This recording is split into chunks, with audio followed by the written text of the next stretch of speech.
जहां पर मैंने देखा 3 से 4 बच्चे, 3 से 4।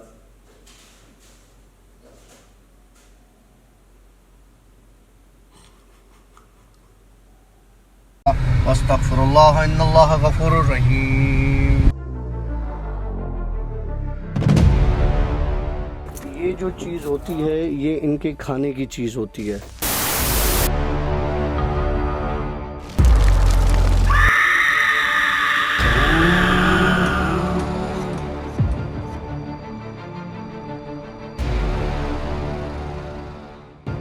Alright friends, अस्सलामुअलैकुम, welcome to yet another the Bhoot show. और द भूत शो की एक और सनसनीखेज स्टोरी के साथ डॉक्टर काशिफ हमारे साथ मौजूद हैं और मैं हूं आशी।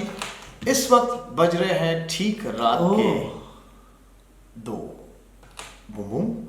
तो अब 2 बजे जो है हम लोग स्टोरीज रिकॉर्ड कर रहे हैं, तो कुछ भी हो सकता है। अगर आप लोग सराउंडिंग्स में कोई चीज़, किसी चीज़ की प्रेजेंस फील इस करें, दरवाजे पे देखता हूँ, इस दरवाजे। वो देखो, कुछ भी नहीं है, वो देखो, कुछ भी नहीं, कुछ भी नहीं, कुछ भी नहीं। वेल डॉक्टर साहब, क्या सुनाएंगे आज?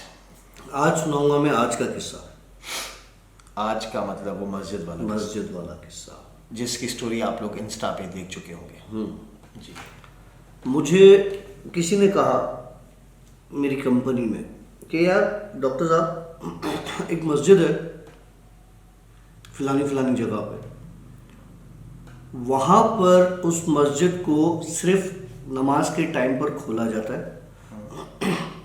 मगरिब से थोड़ा सा पहले एक बंदा है, वहाँ पे कोई मौलवी नहीं है, कोई मुअज्जिन नहीं है, उस मस्जिद में अजान नहीं होती।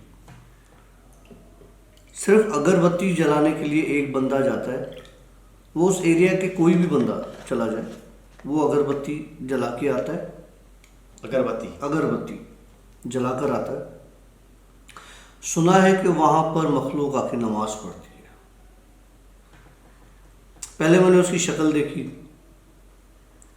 फिर मैंने उससे कहा कि मुझे ये बताओ कि मस्जिद बनी हुई है, इंसान तो जाते होंगे।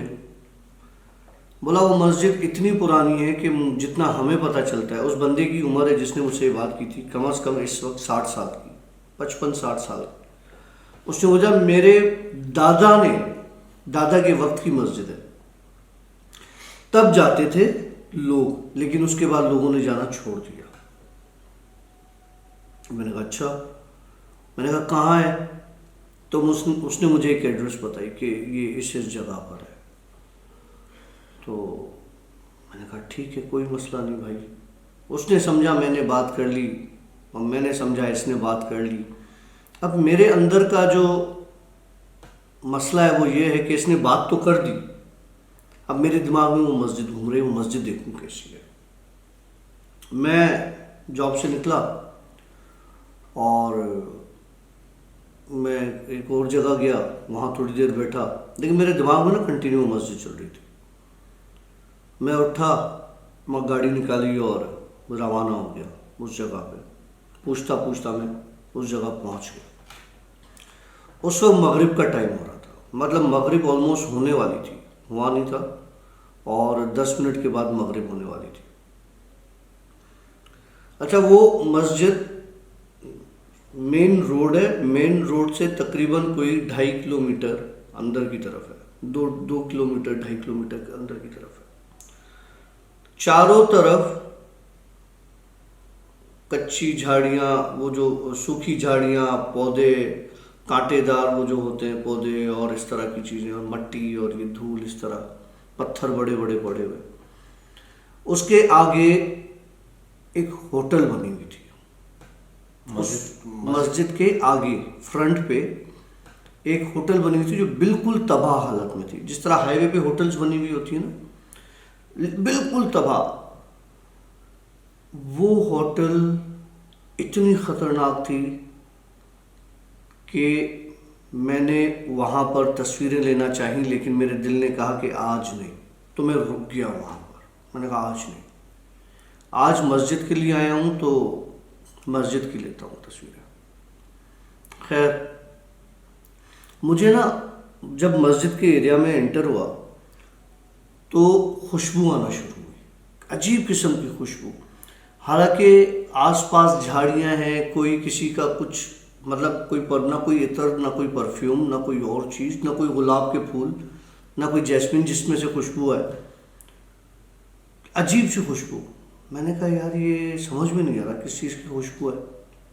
मैं गया तो मुझे ऐसा फील हुआ, अच्छा मस्जिद के दरवाजे खिड़कियां सब खुली हुई, बंद कुछ भी नहीं, एक जरा बराबर लाइट नहीं उसमें।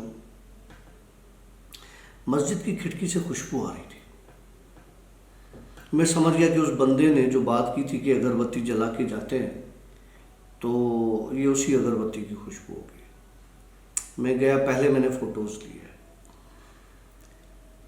जब मैं मस्जिद का जो वो फ्रंट होता है वहाँ से जब मैंने फ़ोटो ली, तो उस फोटो में आप देखिएगा कि एक खिड़की है और उस खिड़की से बाकायदा दो बंदे झांक के देख रहे हैं। मैं आपके साथ वो तस्वीर शेयर करूंगा। वो बंदे झांक के देख रहे हैं। खैर मुझे तो समझ में आ गई बात कि क्या है। मैं घूम के मस्जिद के साइड पे गया, लेफ्ट साइड पे गया। लेफ्ट साइड पर एक दीवार थी जिसके पास एक छोटा सा मतलब टूटा हुआ हिस्सा था, जहां पर मैंने देखा 3 से 4 बच्चे, 3 से 4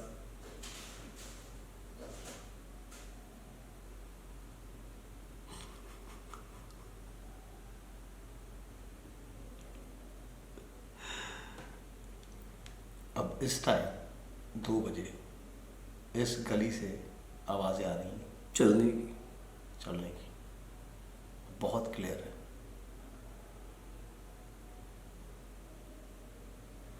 तीन से चार बच्चे वहां बैठे हुए थे और वो मुझे बड़ी हैरत से देख रहे थे। बहरहाल मैंने वहां खड़े होके एक फोटो लिया। अब मैं आया घूम के मेन एंट्रेंस पर, वहां आके मैं खड़ा हो गया। अब इस तरफ वो टूटी हुई होटल, इस तरफ मस्जिद और दोनों के बीच में मैं, और उसके अहाते में एक सिर्फ एक बड़ा ही अजीब किस्म का सूखा दरख्त। मस्जिद के अंदर आता है? मस्जिद के अंदर आता। मैंने उसका भी एक फोटो लिया। इतनी देर में ना खुशबू बढ़ने लगी और अंधेरा सा होने लगा। ये 3-4 फोटोज मैंने लिए और उसके बाद मैंने सोचा कि अब मुझे अंदर जाना चाहिए। मैंने शूज वूज उतारे, अंदर घुसा। अच्छा मैंने वहां से वो फोटो ली है ना, उस फोटो में भी आप देख लीजिएगा कि आपको चीजें नजर आएंगी। मैंने शूज वूज उतारे, मैं उस मस्जिद में अंदर चला गया। अब मैंने सोचा मगरिब हो चुकी है, नमाज पढ़ लेते हैं। अब वहां पर जरूरी था कि वजू करना, और मस्जिद बंद, कुछ भी नहीं, कोई ऐसा सिस्टम नहीं। एक जगह दीवार से पानी की धार आ रही थी।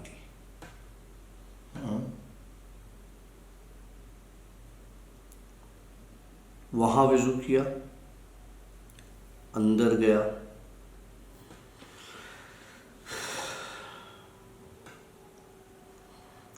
जो खुशबू आ रही थी ना, अंदर कोई अगरबत्ती नहीं चली हुई थी।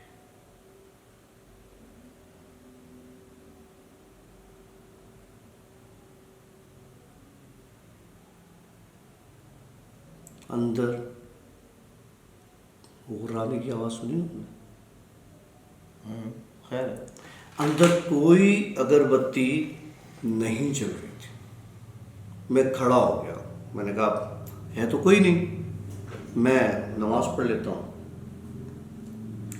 मैं एक जगह, अब मेरे दिमाग में चीज़ें चल रही थी, नज़र कुछ नहीं आया। मैंने फिर भी एक कॉर्नर पकड़ा, उस कॉर्नर पर खड़ा हो गया।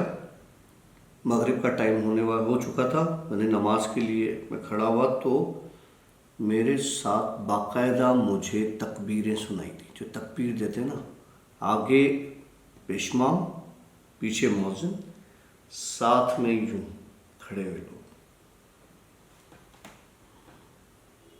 मैंने अपनी नमाज पढ़ी, सलाम फेरा, उठा, एक ने मेरा हाथ पकड़ा ऐसे कि लगा यहाँ पर 45 साल से अंदर कोई नहीं आया। तुम कैसे आ गए? मैंने कहा मैं ऐसे ही गुजर रहा था, नजर आई मस्जिद तो मैंने नमाज पढ़ ली। तो कहने लगा कि अंदर तस्वीर नहीं बनाना।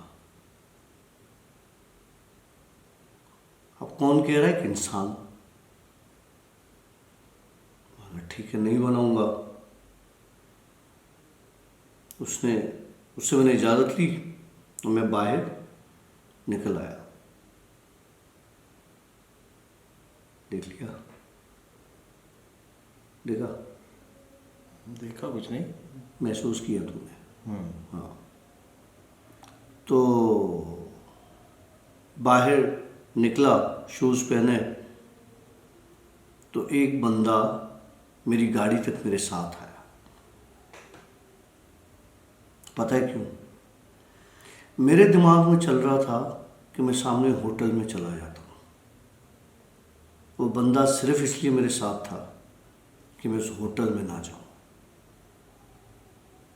क्योंकि इस तरफ पॉजिटिव चीज़ें थी और उस तरफ बहुत ज़्यादा नेगेटिव।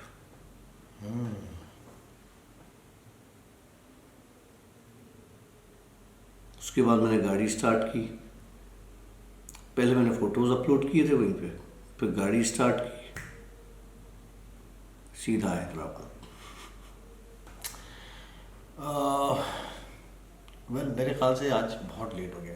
हमने 2 स्टोरीज की हैं और ये काफ़ी लेट नाइट है। कहते हैं कि रात को 3 बजे के बाद ये चीज़ें और वो हो जाती हैं, हाँ कहते हैं। तो मेरे ख्याल से पता है, मुझे ऐसे लग रहा है जैसे किसी ने यूँ पीछे से ना प्रेशर दिया हुआ और एक अजीब किस्म के, ऐसे लग रहा है जैसे मैं यूँ हिल रहा हूँ, ज़मीन मेरी हिल रही है, लेकिन ऐसा कुछ भी नहीं। तो मेरे ख्याल से it's better to stop recordings here और इंशाल्लाह हम आपसे कल मिलेंगे। और हाँ, हम लोग एक और चीज़, जी छोटी चीज़ कहना चाहता हूँ। मैंने इंस्टा पर एक गेम स्टार्ट की है, सीन एंड अनसीन की गेम। उसका मैंने टॉपिक भी यही रखा है, game of seen and unseen. तो जो इंटरेस्टेड है उसका एक लाइनअप करेंगे मैं और आशी, और मुझे पता है आशी को अभी उठना है और मैं आशी को बिठा के रखा हुआ है। तो game of seen and unseen में जो पार्टिसिपेट करना चाहता है, हम रियल लाइफ में हॉन्टेड लोकेशंस पर उनको लेकर जाएंगे और वहाँ उनसे कहेंगे अब हमें बताओ कि आपने क्या देखा क्या नहीं देखा। जैसे आशी भाई, नहीं, मैं अगर ये प्लान आपका है, लेकिन अगर हम इसको थोड़ा सा अमेंड करें, क्योंकि इसमें ख़तरा है बहुत ज़्यादा। सो व्हाट आई सजेस्ट कि हम लोग स्टार्ट करते हैं, ठीक है, और वो स्टार्ट ऐसे ही करते हैं कि हम जो चीज़ें कर रहे हैं, लेट्स सपोज हम अगर किसी लोकेशन पे जाते हैं, हम वो रिकॉर्ड करते हैं, ठीक है। क्यों ना द भूत शो पर हम सैटरडेज को लाइव करें, हाँ उसी लोकेशन पे जाकर, सही है, ठीक है। और वहाँ से लाइव करने के बाद हम लोगों से ये कहेंगे कि आप लोग खुद बताइए कि यहाँ पर क्या क्या आपने महसूस किया। और भाई क्या हाल है आपके? ठीक है? भाई काम करने दो यार। भाई बिल्कुल ठीक है, और हम भी बिल्कुल ठीक हैं, और अब हम आपसे लेंगे यहाँ पे इजाज़त। इसको कुछ प्लान करते हैं, सही। ठीक है। लेकिन मैं ये कहूँगा कि हम यहाँ पर बहुत सारे लोग ऐसे हैं जिनकी जहनियत अभी भी छोटी है बहुत, यार और छोड़ना उनको। नहीं नहीं, मैं गलत व्यू में उसमें नहीं जा रहा हूँ, गलत एंगल में। मैं इस एंगल में जा रहा हूँ कि लोगों की जहनियत, लेट्स सपोज, तुझे याद है हम लोग सेवन शरीफ जा रहे थे जब हमारा एक्सीडेंट हुआ था, ठीक है। उस वक्त हम लोग बच्चे थे, मतलब हमारी एज थी, मतलब टीन एज वाली एज थी हमारी। हाँ हाँ, 20-21 साल बस यही होगी। और हम लोगों ने प्लान किया कि पहले हम सेवन जाएंगे, मैंने प्लान किया सेवन जाएंगे, उसके बाद हम लोकेशंस देखकर वापस आएंगे। लेकिन काशिफ ने कहा था कि नहीं यार, सेवन जाएंगे बहुत टाइम लग जाएगा, उस रास्ते में शुरुआत में लोकेशंस देख के फाइनल करके वापस निकलेंगे। खाली उस एक चीज़ ने हमारा सेवन तक पहुंचना ही कबूल नहीं किया, ठीक है। और हमारा रास्ते में एक्सीडेंट हुआ था, बड़ा ख़तरनाक, हम मरते मरते बचे थे। तो मकसद, कुछ लोग जैसे वो नहीं कहते कि क्या कर लेगा यार ये, ठीक है, एक किसी चीज़ को चैलेंज कर रहा, that is something bad, harmful. मैं इन चीज़ों को इस तरह कहूँगा। इसलिए मैं ये कहूँगा कि वो ये कहे कि ये चीज़ें कुछ भी नहीं है, कुछ नहीं हो सकता, ये बातें होती हैं, मनगढ़ंत बातें हैं, ये बनाई हुई बातें हैं, और ये भी ड्रामा है, ये भी ड्रामा है। हम सब ड्रामे हैं, जिन लोगों के साथ हकीकत में हो रहा है वो सब ड्रामे हैं। तो आप मैं ये इस कहता हूँ वक्त कि हमारे साथ सिर्फ रिकॉर्डिंग करके दिखा दें। Believe me, it's very difficult. मुझे जो लोग जानते हैं वो, ऑफ कोर्स काशिफ की मैं बात नहीं कर रहा हूँ अभी, मैं सिर्फ अपनी बात कर रहा हूँ, ठीक है। लोग मेरी ज़ुबान पर जो है बहुत सारे डील्स कर लेते हैं, क्योंकि उनको पता है कि आशी बिल्कुल स्ट्रेट फॉरवर्ड बंदा, बिल्कुल सच्चा आदमी है, झूठ नहीं बोलता, जो बात है वो सीधी है। तो लोग मेरी ज़ुबान पर बहुत सारे काम कर जाते हैं कि भाई आशी ने गारंटी दी है। तो मैं यहाँ तो पे वैसे ही झूठा हूँ पहले नंबर। हाँ, तेरे को तो वो कहते हैं ना लोग कि भाई झूठा, क्योंकि जिसके साथ गुजर रही है वो यही समझ सकता है। वेल, मैं अपने बिहाफ पर ये कहता हूँ कि ये जो भी कह रहा है वो सही कह रहा है, ठीक है। अगर किसी को एक प्रॉब्लम है, मतलब इस बंदे के साथ एक चीज़ है। यार मुझे एक बात बताओ, मैं क्यों पागलों की तरह बयाबानों में निकल जाता हूँ, वीरानों में निकल जाता हूँ? आप मुझे एक चीज़ बताओ, ये बंदा खुद कहता है कि मैं पागल हूँ, सोचिए क्यों ये अपनी लाइफ को ख़राब करेगा। यही प्रोग्राम्स इसके बच्चे भी देखते होंगे, इसकी वाइफ भी देखती होगी, और सब कहते होंगे इसके माँ बाप ही पागल है। उनको पता है इसके साथ क्या गुजर रही है, ये चीज़ें देखता है, महसूस करता है, करता है। वेल, मैं इसकी जस्टिफिकेशन दे ही नहीं सकता हूँ, क्योंकि जो अल्लाह जिसको हिदायत दे, जिसको जो चीज़ गलत लग रही है, वो चैलेंज एक्सेप्ट करके नहीं आए कि बस मैंने तो इसके साथ, ये झूठा आदमी है, मैंने इसके साथ रह कर ये करके आना है। बिलीव मी, बड़ा मुश्किल काम है, बड़ा मुश्किल काम है। दिल यूं यूं चलता है, फिर वो आप कैफियत समझ नहीं सकते हैं। मैं कर चुका हूँ, मैं कब्रिस्तान भी जा चुका हूँ, मैं मकबूल के मोहल्ले में भी जा चुका हूँ, मैं कराची के हॉन्टेड इलाकों में जा चुका हूँ। फील होता है एक अजीब सा डर, एक और अजीब सा सोचो कि मैं रात को 2-2, 3-3 बजे, 3:30 बजे ऐसी जगहों पर अकेला जाता हूँ, अकेला। तो मुझे इन चीज़ों से डर नहीं लगता। मुझे लगता है, और मैं यहाँ से मैं ये भी कह सकता हूँ इसको भी लगता है, ठीक है। जैसे लगता है। जैसे मैं आपको मिसाल देता हूँ एक छोटी सी, कि आप अगर अपने से ताकतवर आदमी से लड़ने जाओगे, भिड़ने जाओगे, तो आपको एक डर लगेगा यार ये मारेगा, बहुत फोड़ देगा मुझे। नहीं तो फिर मैं क्यों जाता हूँ? लेकिन फिर भी जिस आदमी को उस ताकतवर आदमी के साथ जाके लड़ता है, तो इसके साथ वो मसला है। जस्टिफिकेशंस देना फिजूल है, मैं समझ सकता हूँ, लेकिन अगर जो मुझे मेरे बातों पे एतबार करते हैं तो वो इसकी बात पे एतबार करें। शुरू में अगर आप स्टोरीज देखें, मैं इसको अपोज करता था, बहुत बुरे तरीके से अपोज करता था, जो बात करता था उल्टी। लेकिन फिर जब मेरे साथ हुआ तो मैं अब अपोज नहीं कर सकता। वेल हम यहाँ पे लेंगे आप लोगों से इजाज़त, काफ़ी टाइम हो चुका है और अब हम निकलेंगे सीधा घर, मतलब सोने की तैयारी। अस्तगफिरुल्लाह इन्नल्लाह गफूरुर रहीम। ये जो चीज़ होती है ये इनके खाने की चीज़ होती है।